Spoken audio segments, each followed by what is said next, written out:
गर्व कुछ पूछना है क्या? सर मैं लीव कर दूं? अच्छा चल सही, लीव कर दे, कुछ नहीं।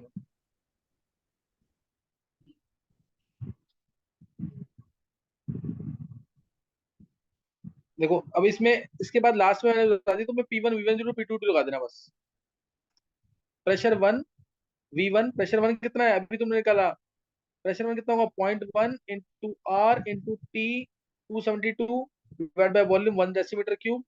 वॉल्यूम वन तुम्हें पता ही है कितना है, 1। P2 1 एटमॉस्फेयर पे, वॉल्यूम टू निकालना है, कर लोगे कि नहीं? V2 निकालोगे यहाँ से 2.18 लीटर के आसपास आ जाएगा।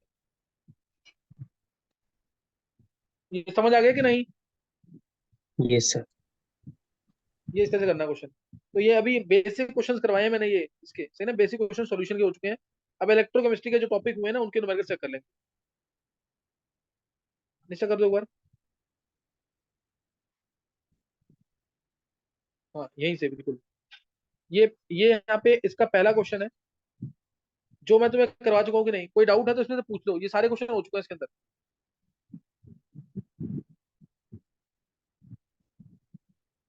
ये सारे क्वेश्चन हो चुके हैं इसके अंदर।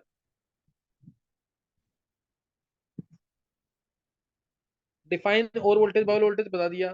Products of aqueous NaCl, aqueous NaCl का Cl2 एनोड पे, H2 गैस कैथोड पे, CuSO4 यूजिंग इनर्ट इलेक्ट्रोड्स। और इसमें पीएच के बारे में बताना है, Na हो जाएगा सॉल्यूशन के अंदर, तो पीएच 7 से ग्रेटर हो जाएगा। अभी पीएच 7 था, इलेक्ट्रोलिसिस के बाद NaOH बचेगा सॉल्यूशन में, पीएच ग्रेटर देन 7 हो जाएगा। Aqueous CuSO4 using inert electrodes है, तो कैथोड पे Cu, एनोड पे O2। Aqueous CuCl2 using inert electrodes है, कैथोड पे Cu, एनोड पे Cl2। Aqueous AgNO3 using platinum electrodes है, कैथोड पे Ag, एनोड पे O2। डायल्यूट HCl4 है, तो H2 गैस कैथोड पे, O2 गैस एनोड पे। एक्वस लेड नाइट्रेट है, तो सेम चीज आंसर आ जाएगा, H2 और O2। एक्वस CaO ट्वाइस है, तो H2 गैस कैथोड पे, O2 गैस एनोड पे। एक्वस CaH2 है, H2 ही कैथोड पे, H2 ही एनोड पे। Aqueous NaCl using amalgam cathode and inert anode, तो इसमें NaHg कैथोड पे और एनोड पे O2। Aqueous CuSO4 using copper electrode, cathode पे कॉपर, एनोड पे copper 2+। Aqueous AgNO3 using silver electrode, cathode पे Ag, एनोड पे O2। Effect of pH on aqueous CuSO4, क्या होगा इफेक्ट? सॉल्यूशन में बचेगा H2SO4, पीएच डिक्रीज कर जाएगा। एक्वस CuCl2 है, सॉल्यूशन में बचेगा H2O, सॉल्यूशन में पानी बचेगा, पानी बचेगा तो पीएच हल्का सा इंक्रीज कर जाएगा। पानी बचेगा सॉल्यूशन में, क्योंकि अभी पीएच है 4 या 5, बाद में पानी बचेगा तो ये इंक्रीज कर जाएगा। और ये क्वेश्चन मैंने क्लास में कराया हुआ है, aqueous CuSO4 with Ag anode iron cathode, याद आ गया कि नहीं? ये बहुत ही इंपॉर्टेंट क्वेश्चन था इलेक्ट्रोप्लेटिंग का, ये क्लास में हो चुका है ना। Yes sir. नेक्स्ट दिखा दो एक बार।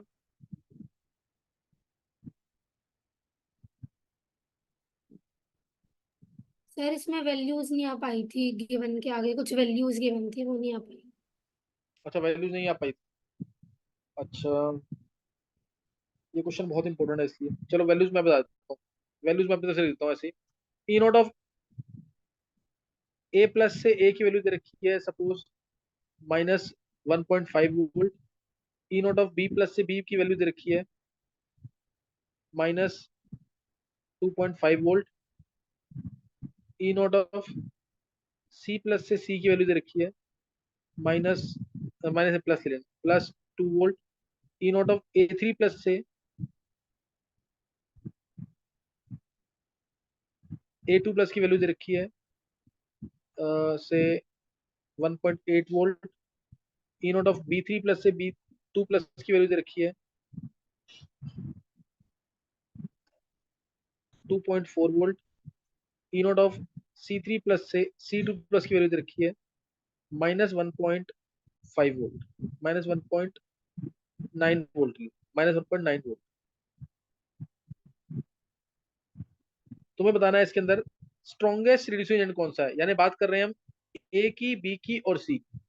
यानी बात कर रहे हैं हम किसकी, ए की, बी की और सी की। दूसरा क्वेश्चन है स्टेबल +1 स्टेट किसकी है, ए बी सी की बात कर रहे हैं। Can B plus be reduce by A, तो इक्वेशन बनेगी, आंसर ट्राई करना है वो बता दूं। ई नोट सेल का फॉर्मूला पता होना चाहिए, ये 11th क्लास में अगर याद हो, तुम्हें पढ़ा हो तो। ई नोट कैथोड माइनस ई नोट एनोड, और दोनों के रिडक्शन पोटेंशियल, दोनों के रिडक्शन पोटेंशियल। मैं बता दूं पूरा क्वेश्चन कि एक बार ट्राई करना है? सर बता दो, कुछ पार्ट्स तो कर लिए। कर लिया? अच्छा देख लो उधर। देखो स्ट्रॉन्गेस्ट रिड्यूसिंग एजेंट बोला है। स्ट्रॉन्गेस्ट रिड्यूसिंग एजेंट वो होगा जो +1 स्टेट में जल्दी जाएगा। कौन जाएगा बैकवर्ड में जल्दी? बी जाएगा कि नहीं? बी। तो इसलिए बी जो है सबसे स्ट्रॉन्गेस्ट रिड्यूसिंग एजेंट। फिर मोर रिएक्टिव एलिमेंट भी बी होगा, क्योंकि ये +1 स्टेट में जल्दी जा रहा है। क्लियर है कि नहीं ये? क्लियर है कि नहीं ये? Yes sir. और can B plus be reduced by A? Can B plus be reduced by A? तो इसके लिए भी +1 स्टेट स्टेबल। अच्छा +1 स्टेट स्टेबल किसकी होगी? वो बी की होगी +1 स्टेट स्टेबल, क्योंकि बी से बी +1 जल्दी बनेगा। माइनस में 2.5 है। क्लियर है कि नहीं ये?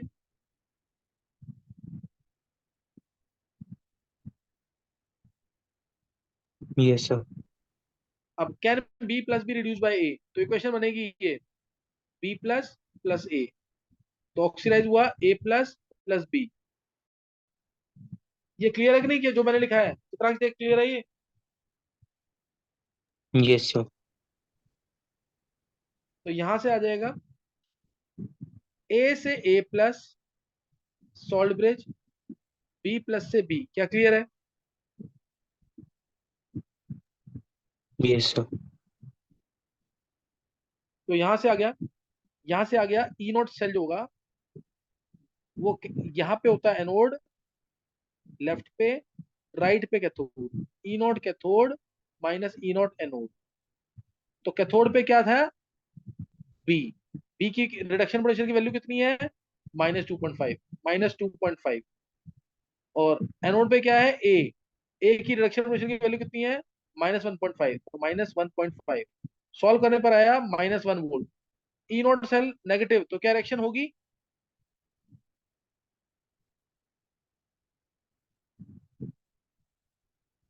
ई नोट सेल नेगेटिव, तो डेल्टा जी पॉजिटिव हो जाएगा ना, तो रिएक्शन नॉट पॉसिबल। इसलिए नहीं हो पाएगा। B plus can't be reduce by A. क्या समझ आ गया ये आंसर? Yes sir. अब उसके बाद है fifth part, whose +2 state is more stable? किसकी +2 स्टेबल होगी? यानी हमें फॉरवर्ड में जाना है। हमें फॉरवर्ड में जाना है। +2 यहाँ देखना, 3 केसेस जो सर्कुल किए मैंने। हमें फॉरवर्ड में जाना बी है। की। फॉरवर्ड में कब जाएंगे? बी की, बिल्कुल सही है। बी की +2 सबसे ज्यादा स्टेबल, क्योंकि B3+ से B2 पर सबसे जल्दी बनेगा। बी की +2 स्टेबल है। Whose +3 state stable? तब आंसर क्या आएगा?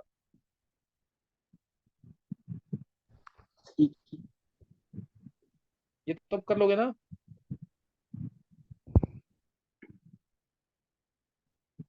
बोलो क्या आएगा? Sir C. हाँ। Whose +3 state stable? तो +3 आने में पीछे जाना है। पीछे जाना है तो किसका +3 स्टेबल होगा? माइनस में सबसे ज्यादा ये है, तो इसका +3 पीछे जाएगा। सी का +3 स्टेबल है।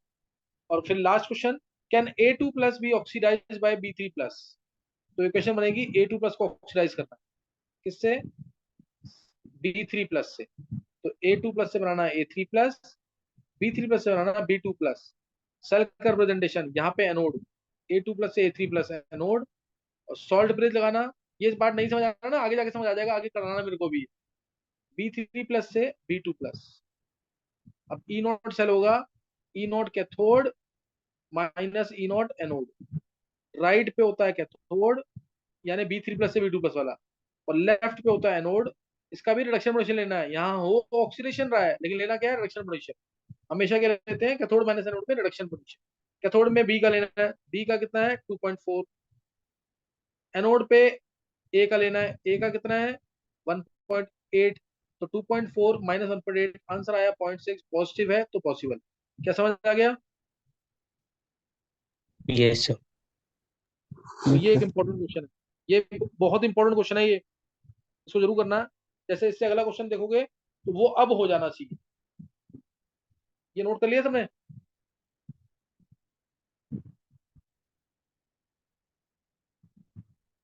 अब ये क्वेश्चन जैसे ये आईआईटी ने पूछा हुआ है। ये क्वेश्चन आईआईटी ने पूछा हुआ है। I2+2 electron gives 2I-। ई नोट वैल्यू देखिए 0.54। नोट सबके आसान है, उससे देख लेना। Cl2+2 electron gives 2Cl-। तो ई नोट वैल्यू है 1.36। Mn3 plus plus electron gives Mn2 plus, E naught value है 1.5 वोल्ट।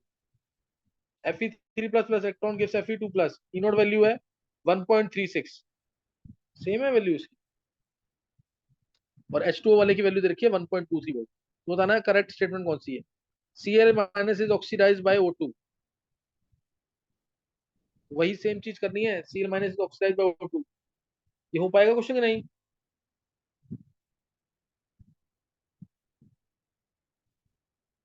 Yes sir. 2007 का क्वेश्चन है, IIT का एडवांस का, कर लो एक बार ये।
हाँ हो गया क्वेश्चन क्या?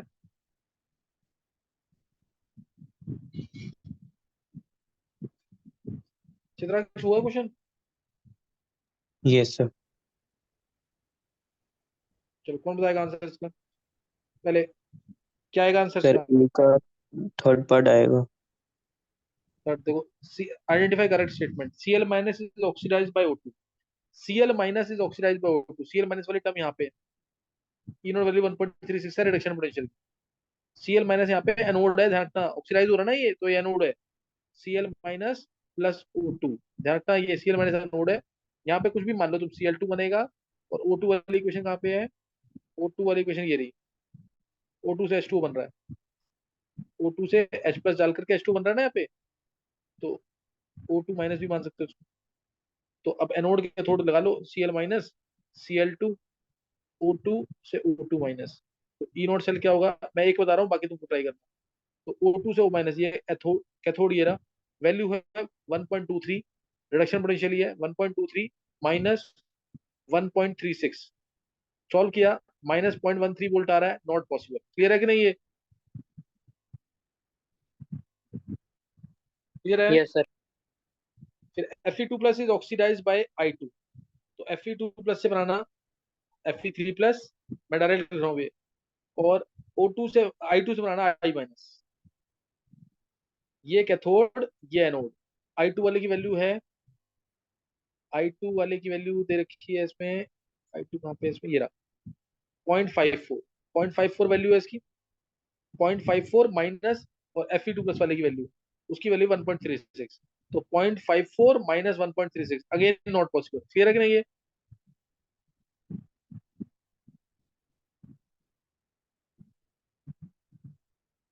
फिर I minus is oxidise by Cl2, यही आंसर होगा। I minus is oxidise by Cl2, I minus से बनाना I2, Cl2 से बनाना Cl माइनस, सॉल्व करोगे आंसर आ जाएगा। समझ गए कि नहीं? ये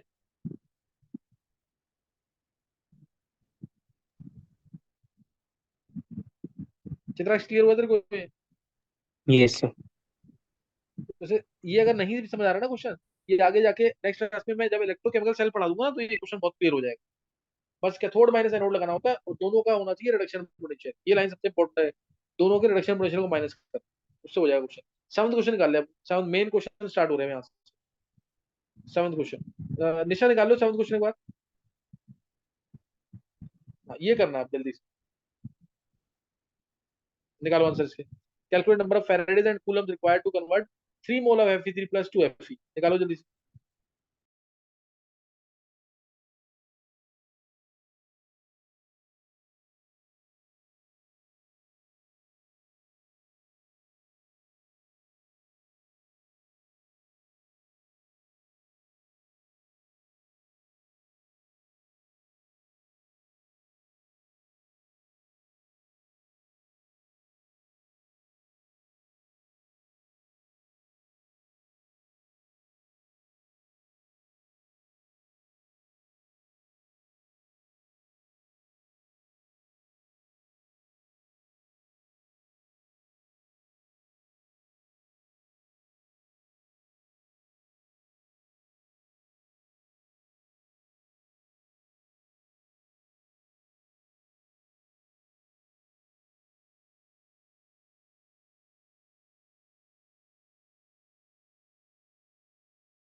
ये निष्ठा, इसमें क्वेश्चन ना कुछ मिसिंग है, कुछ पार्ट मिसिंग है। जैसे मैं एक क्वेश्चन तुम्हें बता रहा हूँ, 3 mole of Fe3 plus 2 Fe, कितना आंसर आया? 9 फैराडे। हाँ 9 फैराडे। देखो Fe3 प्लस से Fe बन रहा है,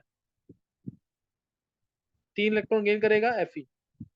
अगर तुम्हें 1 मोल Fe बनाना है तो 3 मोल इलेक्ट्रॉन्स पास करने हैं। 3 मोल इलेक्ट्रॉन मतलब 3 फैराडे। 1 मोल Fe के लिए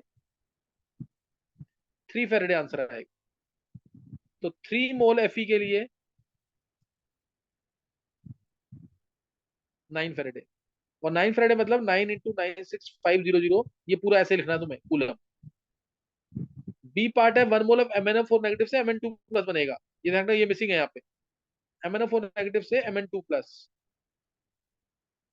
1 मोल के लिए 5 इलेक्ट्रॉन आएंगे।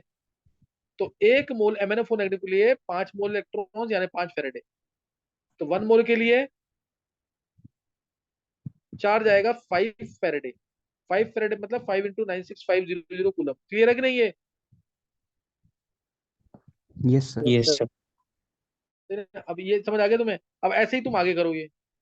1 मोल ऑफ Cr272 नेगेटिव से 1 mole of Cr3 plus. D part important है। 6.72 लीटर ऑफ NH3 से N2। ई पार्ट 1.23 ग्राम नाइट्रोबेंजीन से aniline. F part 1 mole of ये क्या है? H2O। ये कुछ मिसिंग है यहाँ पे। 1 मोल ऑफ H2O2 से O2 था शायद। यस सर, और H2O भी एक।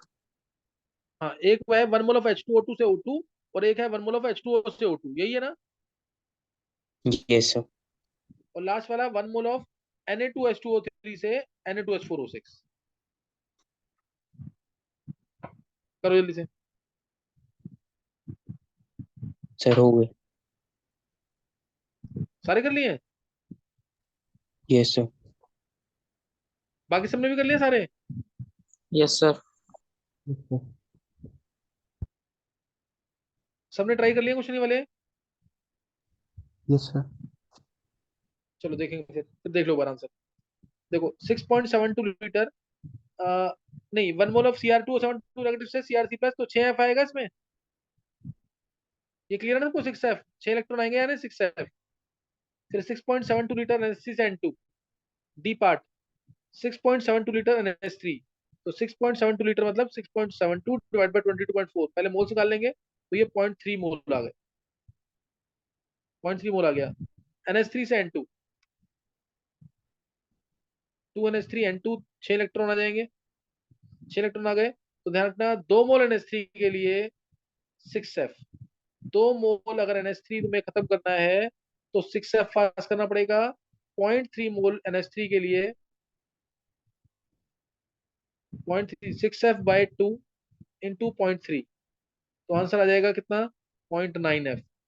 0.9F मतलब 0.9 इंटू 96500। क्लियर है कि नहीं? है यस सर। ये हो गया। अब नेक्स्ट क्वेश्चन बहुत इंपॉर्टेंट, IIT ने ही 2 बार पूछ लिया, एक बार नीट में भी आया हुआ है। E part 1.23 gram of nitrobenzene to aniline.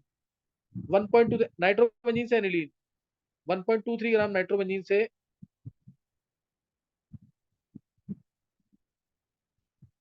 Aniline.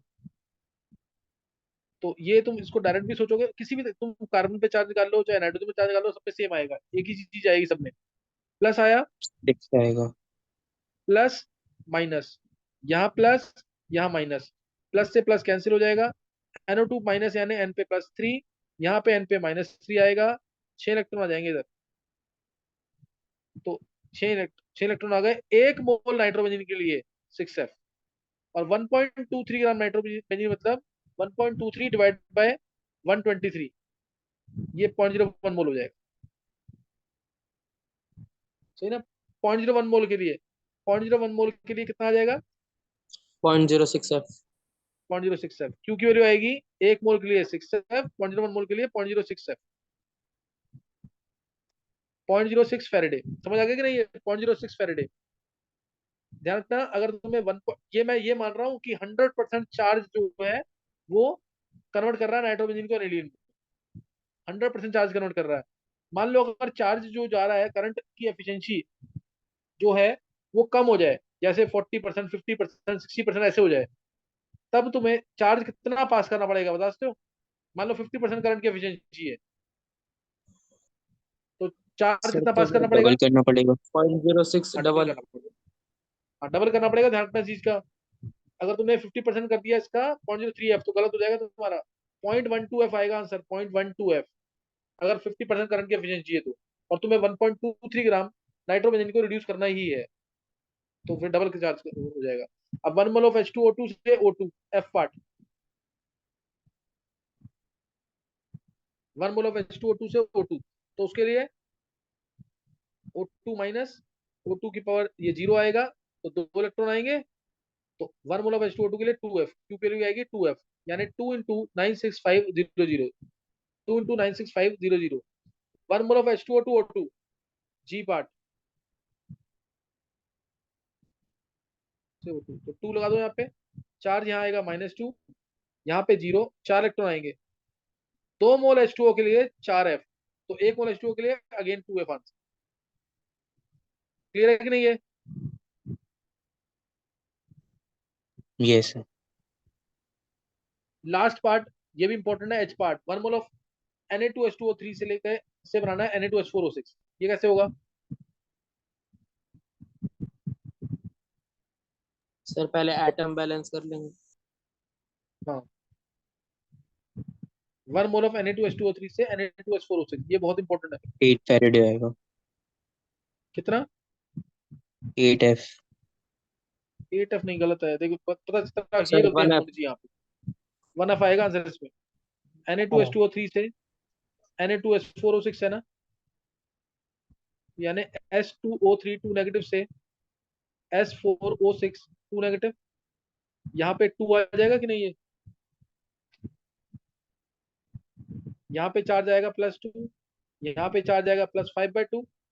पहले एटम बैलेंस करने में ध्यान रखना। तो ये हो गया 2 to the 4 to the 8, reactant side 2 to the 4 to the 8, यहाँ पे 4 into 5/2 10, तो 8 से 10 यानी 2 इलेक्ट्रॉन। 2 मोल के लिए 2 फेरेडे, तो 1 मोल के लिए 1 फेरेडे। समझ आया कि नहीं है? 1 मोल के लिए निकालना ना।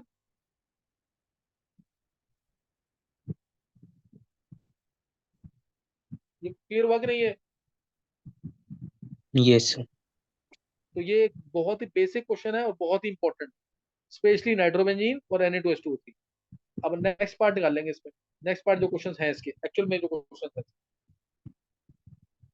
यहाँ से क्वेश्चन 8 से, 8th क्वेश्चन लास्ट में करेंगे। 8th क्वेश्चन करेंगे लास्ट में, पहले करेंगे बी पार्ट इसका। नहीं, ऊपर नेक्स्ट टाइम वही दिखाओ, सेम क्वेश्चन ये दिखाना है। 8th क्वेश्चन करेंगे लेकिन लास्ट में करेंगे। अभी तुम्हें करना है बी पार्ट से, इससे बी पार्ट, फिर सी पार्ट, फिर डी पार्ट। डी पार्ट मैंने करवा दिया लगभग, फिर बता दूंगा दोबारा। फिर ई, फिर ए, B C D E, फिर ए, B C D E, फिर ए। करेंगे जल्दी से।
हाँ, किया कोई question try?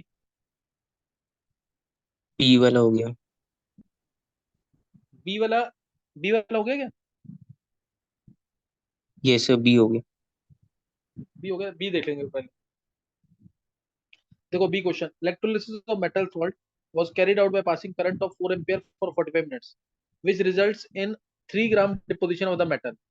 Atomic weight metal का दे रखा है 106.4, तो चार्ज निकालना है मेटल आयन। तो m n प्लस मान लिया, plus n electron gives m। इस n की वैल्यू निकालनी है, इस n की वैल्यू निकालनी है। तो तुम्हें दिख रहा है यहाँ पे 106.4 ग्राम, ये एक मोल है, ये एक मोल है ना, लिखा हुआ है मोलेक्युलर मास, एटॉमिक मास दे रखा है इसका। ये n फेरेडे से डिपॉजिट होता है। तो 3 ग्राम कितने फेरेडे से डिपॉजिट, 3 ग्राम ये कितने फेरेडे से डिपॉजिट होगा? N F divide by 106.4 into 3, and this is equal to, charge कितना है 4 ampere 45 minutes, this is equal to 4 into 45 into 60। क्या समझ आ गया?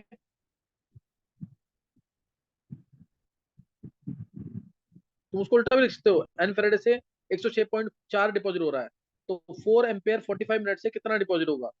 वो 3 ग्राम है, वो 3 ग्राम की इक्वल कर देना। समझ आया कि नहीं ये?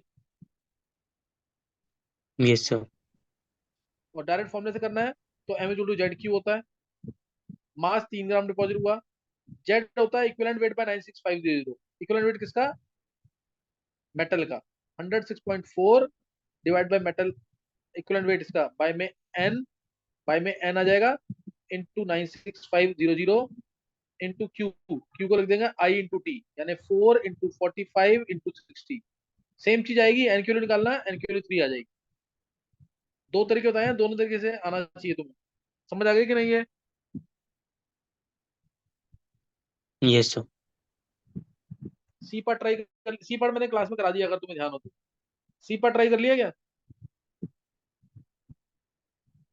यस सर कर ली। सी पार्ट कर लिया, चलो सी पार्ट भी देख लेंगे एक बार। C part, 3 electrolytic cells containing zinc sulfate, copper sulfate, and AgNO3 are connected in series. Steady current of 1.5 ampere is passed through them until 1.45 gram silver was deposited at cathode of cell B. How long did current flow? What is the mass of copper and zinc deposit? तो इसमें पहले जो deposit हुआ है उसको लिख लेते हैं। Ag डिपॉजिट हुआ है तो Ag plus plus electron gives Ag। Ag deposit हुआ है, कितना कितना डिपॉजिट हुआ है? ये 1.45 ग्राम। तो 1 फेरेडे से, या 108 ग्राम डिपॉजिट होता है 1 फेरेडे से, 108 ग्राम यानी 1 मोल। तो 1.45 ग्राम डिपॉजिट होगा 1 faraday divide by 108 into 1.45। Charge आ गया। अब ये सेम चार्ज आएगा कॉपर सल्फेट के पास और जिंक सल्फेट के पास, क्यों? क्योंकि सीरीज में कनेक्टेड है। सेकंड लॉ कहता है ना कि चार्ज सेम जाता है सीरीज में अगर होता है तो वही उससे कितना डिपॉजिट होगा कॉपर और जिंक। तो अब कॉपर डिपॉजिट निकालना है, तो copper 2 plus 2 electron is copper. 2 Faraday से 1 मोल कॉपर डिपॉजिट हो रहा है यानी 63.5 ग्राम। तो इतने फेरेडे से यानी 1f इंटू 1.45 डिवाइडेड बाय 108, इतने फेरेडे से कितना डिपॉजिट होगा कॉपर। क्या समझ आ गया?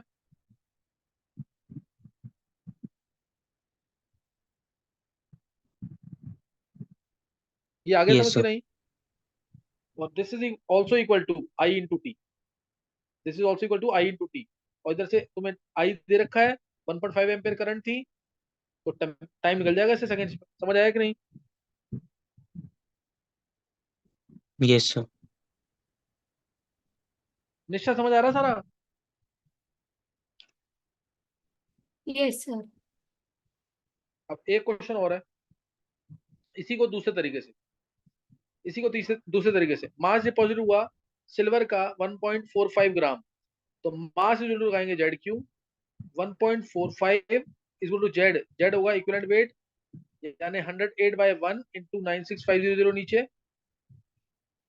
Q I into T, Q लग जाएगा आई इंटू टी, उससे चाहो तो टी डायरेक्ट निकल जाएगा, नहीं तो आई 1.5 एम्पियर लिख रहा हूं मैं इंटू टी, टी आ जाएगा सेकंड्स में। क्लियर होगा कि नहीं? और दूसरा मास ऑफ कॉपर निकालना है, तो सेकंड लॉ लगा देना, mass of copper by mass of Ag is equal to equivalent weight of copper 63.5 by 2 upon में 108 बाय 1। मास ऑफ Ag तुम्हें पता है 1.45 ग्राम है, तो मास ऑफ कॉपर निकल जाएगा इससे। Yes sir. और इससे मास ऑफ ऐसे ही जिंक भी निकाल लेना, ऐसे ही जिंक का मास भी निकल जाएगा। क्लियर है कि नहीं है?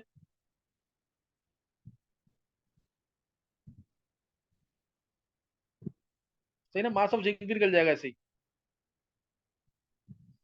क्लियर हो गया क्वेश्चन कि नहीं है? Yes sir. अब क्वेश्चन कौन सा है? क्वांटिटी। अब ये 3 क्वेश्चन अभी और रह रहे हैं ना इसके। 15 मिनट के लिए रिज्वाइन कर लो, 15 मिनट के लिए और कर लो रिज्वाइन, ताकि ये मेरा काम खत्म हो जाए, ये वाला कि न्यूमेरिकल्स हो गए हैं इसके।